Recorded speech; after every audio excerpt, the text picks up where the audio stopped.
चलिए बेटा देखते हैं आज का अपना जो टॉपिक है IFRS international financial reporting standard. ये क्या है मेरे बच्चों, एक बार आपने देखना है इसको। देखिए बेटा, आपने सबसे पहले जो है गैप पढ़ा था। गैप में हम लोगों ने देखा था जनरली एक्सेप्टेड अकाउंटिंग प्रिंसिपल। ये वो प्रिंसिपल थे बेटा जिसको बेटा each and every firm follow करती है अपने अकाउंट को प्रिपेयर करते टाइम। तो यहाँ पे बेटा गैप के अंदर कुछ कमियाँ थी, कुछ जो है बेटा लिमिटेशन थी। उन लिमिटेशन को रिमूव करने के लिए जो है IFRS इसका ओरिजिन हुआ था। ये है क्या बेटा? International financial reporting standard. देखिए, ईच एंड एवरी कंट्री के अपने कुछ स्टैंडर्ड होते हैं जिसको बेटा फाइनेंशियल स्टेटमेंट प्रिपेयर करते टाइम उनका यूज़ किया जाता है। तो हर कंट्री के नेशनल लेवल पे अपने अपने क्या होते हैं बेटा, स्टैंडर्ड होते हैं। तो जब हम लोग बेटा इंटरनेशनल लेवल के ऊपर क्या करते हैं बेटा, बिजनेस करते हैं, अकाउंटिंग करते हैं, तो उस टाइम पर हम लोगों को IFRS का क्या रहता है, रिक्वायरमेंट रहता है। तो IFRS बेटा कैसे बना था? देखिए, international financial reporting standard issued by the international accounting standard board. देखिए बेटा, एक बोर्ड है हमारे यहाँ पे इंटरनेशनल अकाउंटिंग स्टैंडर्ड बोर्ड, जो टाइम टू टाइम बेटा क्या करता रहता है, स्टैंडर्ड जो है वो इशू करता रहता है। तो यहाँ पे इस बोर्ड ने बेटा जो है IFRS को क्या किया था बेटा, जो है बनाया था। उसके बाद जो IFRS है वो क्या करता है, IFRS also cover a wide range of international accounting standard. जो देखिए बेटा IFRS है, ये इंटरनेशनल लेवल के जो अकाउंटिंग स्टैंडर्ड होते हैं उसको क्या करता है, फॉलो करता है। उसी के अकॉर्डिंग जो है बेटा ये हमारे अकाउंटिंग प्रिपेयर करने में हेल्प करता है। यहाँ पर अगर हम बात करें बेटा, तो आपने देखा होगा गैप के अंदर आप लोगों ने अकाउंटिंग प्रिंसिपल पढ़े थे। वहाँ पे ऐसे प्रिंसिपल, ऐसी एजम्पशन आप लोगों ने पढ़ी थी जिसको ईच एंड एवरी फर्म जो है बेटा क्या करती है, फॉलो करती है। लेकिन यहाँ पर आज हम बात करेंगे बेटा कि IFRS ने भी कुछ अपनी एजम्पशन ली हुई हैं। तो यहाँ पे कौन कौन सी एजम्पशन हैं? सबसे पहले अगर हम बात यहाँ पे करना चाहें तो यहाँ पर हमारी जो पहली एजम्पशन है IFRS की वो रहेगी गोइंग कंसर्न एजम्पशन। ये एजम्पशन क्या कहती है बेटा, आप लोगों को बताया था मैंने कि बिज़नेस का जो लाइफ टाइम होता है, बिज़नेस का जो पीरियड होता है वो क्या होता है, इन्फिनिटिव होता है। हमें नहीं पता है बेटा कि हमारा बिज़नेस जो है वो कब तक चलेगा। तो यहाँ पर इस एजम्पशन को जो है बेटा IFRS भी फॉलो करता है कि जब भी हम लोग बेटा बुक्स ऑफ अकाउंट में ट्रांजैक्शन को रिकॉर्ड करते हैं तो जिस बिज़नेस के ट्रांजैक्शन हम रिकॉर्ड करते हैं उसको ये मान के रिकॉर्ड करते हैं कि फ्यूचर में बिज़नेस जो है बेटा वो गोइंग ऑन रहेगा, फ्यूचर में कंटिन्यूअस जो बिज़नेस है वो हमारा चलता रहेगा। ये एजम्पशन बेटा गैप की एजम्पशन से बिल्कुल क्या करती है, हमारी मैच करती है। सेकंड जो एजम्पशन है हमारी बेटा एक्यूरल एजम्पशन है। ये एजम्पशन भी आप लोगों ने अकाउंटिंग जो प्रिंसिपल था उस चैप्टर के अंदर आप लोगों ने डिस्कस किया था, जो गैप के अंदर आया था। आज हमने बेटा यहाँ पर IFRS के अंडर में हमने इस कंसेप्ट को भी पढ़ना है। यहाँ पे ये कंसेप्ट भी वही कहता है बेटा, ईच एंड एवरी ट्रांजेक्शन आपने बेटा यहाँ पे क्या करना है, रिकॉर्ड करना है, वेदर कैश इज रिसीव्ड और नॉट, चाहे वो बेटा हमें कैश मिला है या नहीं मिला है। जैसे ही हम लोग बेटा कोई भी ट्रांजेक्शन करते हैं, जैसे बेटा आपने आज क्या किया है, गुड्स क्या किया है बेटा, सोल्ड किया है, कौन सी डेट में, 1 अप्रैल को किया बेटा। लेकिन आपको जो अमाउंट है वो कब मिलने वाला है, मान लीजिए बेटा फ्यूचर की किसी डेट पे मिलने वाला है और आपने 10,000 रुपीज़ का जो गुड्स है वो सोल्ड किया है। तो बेटा एक्यूरल कंसेप्ट हमारा ये कहता है कि हमने इन ट्रांजैक्शन को बुक्स ऑफ अकाउंट में क्या कर लेना है, रिकॉर्ड कर लेना है, वेदर कैश इज रिसीव्ड और नॉट। एक्यूरल मीन्स बेटा जैसे ही ट्रांजैक्शन हो गया है उसके लिए हमें कैश रिसीव होना बेटा कंपलसरी नहीं है, हम उस ट्रांजैक्शन को बुक्स ऑफ अकाउंट में क्या करेंगे, रिकॉर्ड करेंगे। जो हमारा नेक्स्ट बेटा थर्ड एजम्पशन है IFRS का वो रहेगा measuring unit assumption. Dear student, आपने बेटा चेक किया था इसी कंसेप्ट को गैप के अंदर जो है हम लोगों ने नाम दिया था कोस्ट कंसेप्ट। कोस्ट कंसेप्ट हमने नाम दिया था, लेकिन यहाँ पर इस कंसेप्ट का नाम मेजरिंग यूनिट एजम्पशन रखा गया IFRS के अंदर। देखिए बेटा गैप के अंदर इसकी एक लिमिटेशन थी, एक कमी थी। क्या कमी थी कि कोई भी एसेट हम लोग जैसे बेटा परचेज करते हैं तो एसेट को हम लोग क्या करते थे, एसेट को हम बेटा हिस्टोरिकल हिस्ट्री प्राइस के ऊपर, हिस्टोरिकल जो बेटा वैल्यू होती थी उसके ऊपर हम लोग बेटा जो है बुक्स ऑफ अकाउंट में शो करते थे। लेकिन डियर स्टूडेंट, जो IFRS है उसने इस लिमिटेशन को दूर किया है। क्या कहा बेटा, आपने एसेट की जो प्रेजेंट वैल्यू होती है बेटा, प्रेजेंट जो वैल्यू होती है बेटा आपने उसको आपने रिकॉर्ड करना है। और ये बेटा एक्चुअलिटी भी है। जैसे मान लीजिए आपने कोई भी एसेट जो है बेटा वो 5 ईयर एगो आप लोगों ने उसको बेटा मान लीजिए 10 लाख का आपने क्या किया है, परचेज किया है। लेकिन बेटा अब आफ्टर 5 ईयर उस एसेट का वैल्यू जो है वो 25 लाख हो गया।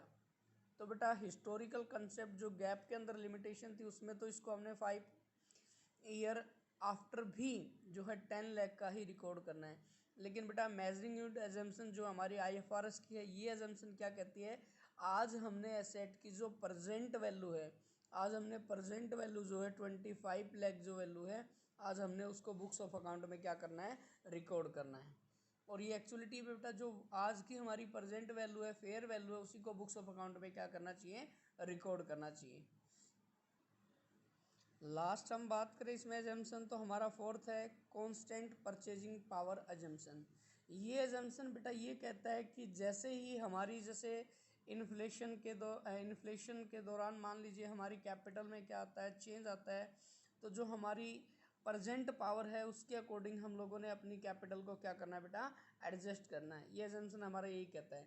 तो आप लोगों ने चेक किया बेटा जो IFRS है इसके अंदर हम लोगों ने बेटा गैप और उस गैप की एजम्पशन हमने पहले डिस्कस की थी। आज हमने जो है बेटा IFRS के अंदर कुछ एजम्पशन है उसको आज हमने बेटा रीड किया है। तो यहाँ पे हमारी जो एजम्पशन है उसको हम समझने की कोशिश की बेटा कौन कौन सी, यहाँ पे 4 ही एजम्पशन को लेके हम चल रहे हैं। गोइंग कंसर्न एजम्पशन, ये एजम्पशन क्या कहता है कि फ्यूचर में हमारा जो बिजनेस है वो लॉन्ग टाइम तक कंटिन्यू रहेगा।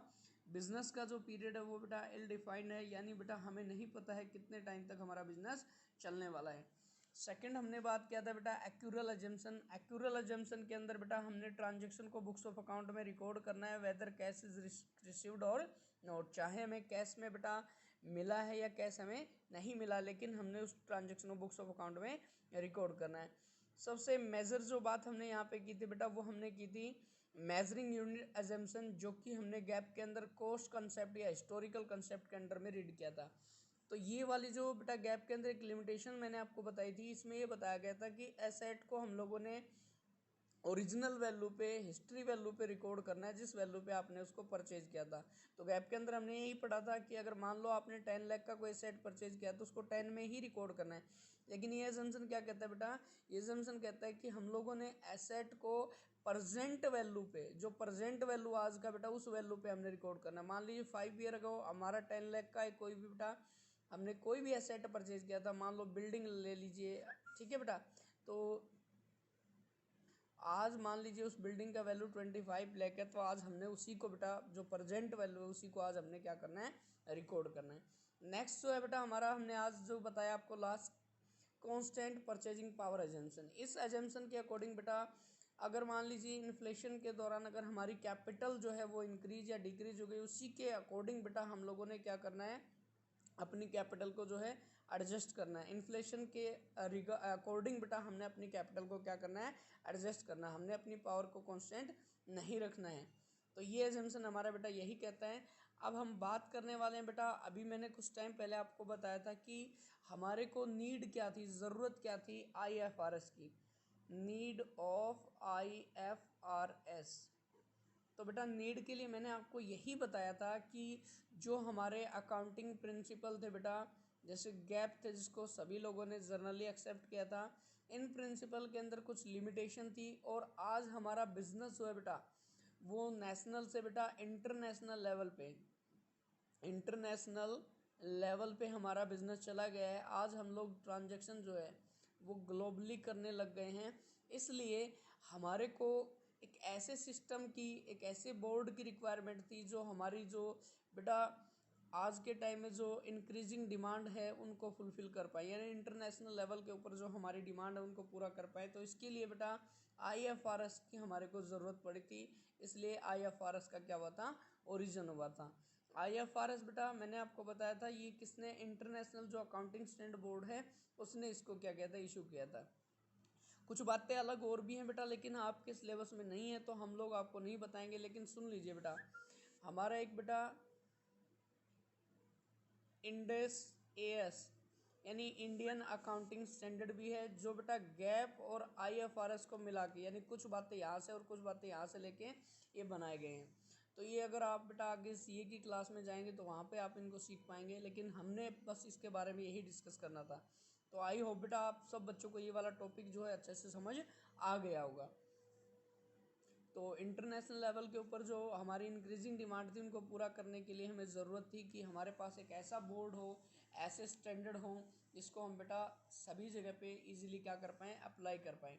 इसके अंदर भी बेटा वही सारी बातें हैं जो आपने बेटा पहले पढ़ी थी। जैसे हम बात करना चाहेंगे यहाँ पे, तो ये देखिए बेटा EGSS2 ग्लोबल कैपिटल मार्केट, जो बेटा कैपिटल मार्केट है हमारी इंटरनेशनल लेवल के ऊपर, वहाँ से हमारे को एक्सेस करने में बेटा हेल्प मिलती है। मान लीजिए हमने कहीं दूसरे कंट्री से कोई भी लोन लेना है, कुछ भी करना है, तो वहाँ पर हमारे पास ऐसे अकाउंटिंग स्टैंडर्ड हो जिसको सभी लोग जो इंटरनेशनल लेवल के ऊपर क्या करें, एक्सेप्ट करें।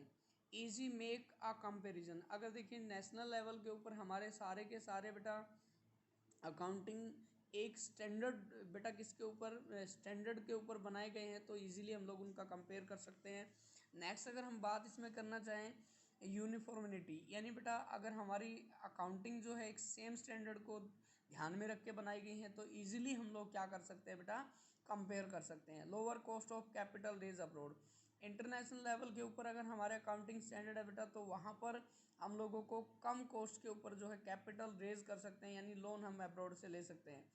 True and fair valuation of asset, देखिए बेटा आपने पढ़ा था IFRS के अंदर हमारा जो है प्रजेंट वैल्यू जो है उसको हम रिकॉर्ड करते हैं, तो इसलिए बेटा हमारी जो फेयर जो वैल्यू होती है उसको हम अकाउंटिंग जो IFRS है उसके अकॉर्डिंग हम लोग बुक्स ऑफ अकाउंट में दिखा सकते हैं। Difficult to commit fraud and manipulate the accounts, अगर सारे ही बेटा अकाउंट जो है एक स्टैंडर्ड के बेस पे बनाए गए हैं तो वहाँ पर जो फ्रॉड होता है या मैनिपुलेट होते हैं उसको हम लोग क्या कर सकते हैं, कम कर सकते हैं।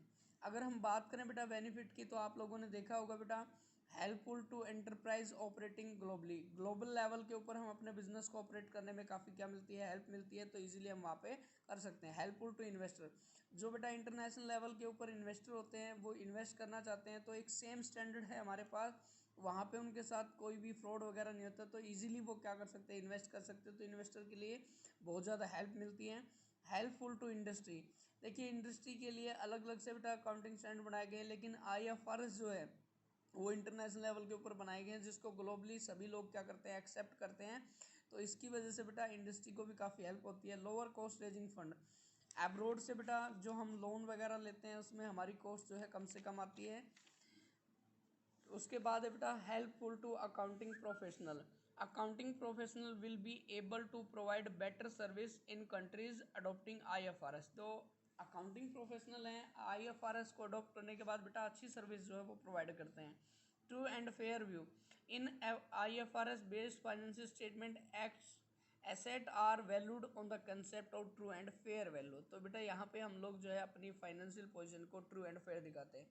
अगर पहले की बात करें तो हिस्ट्री वैल्यू पे दिखाते थे, पता नहीं कितनी वैल्यू होगी बेटा, लेकिन आज जो हम एक्चुअल वैल्यू पे दिखा रहे हैं, इसलिए जो बेटा हमारी ट्रू एंड फेयर वैल्यू यहाँ पे देखने को मिलेगी। तो डिफरेंस आई थिंक आप सारे बच्चे कर सकते हैं, मैंने अभी आपको बता दिया बेटा। उसके बाद इसके जो शॉर्ट क्वेश्चन है बेटा आप सभी बच्चों ने कर लेने हैं। थैंक यू बेटा।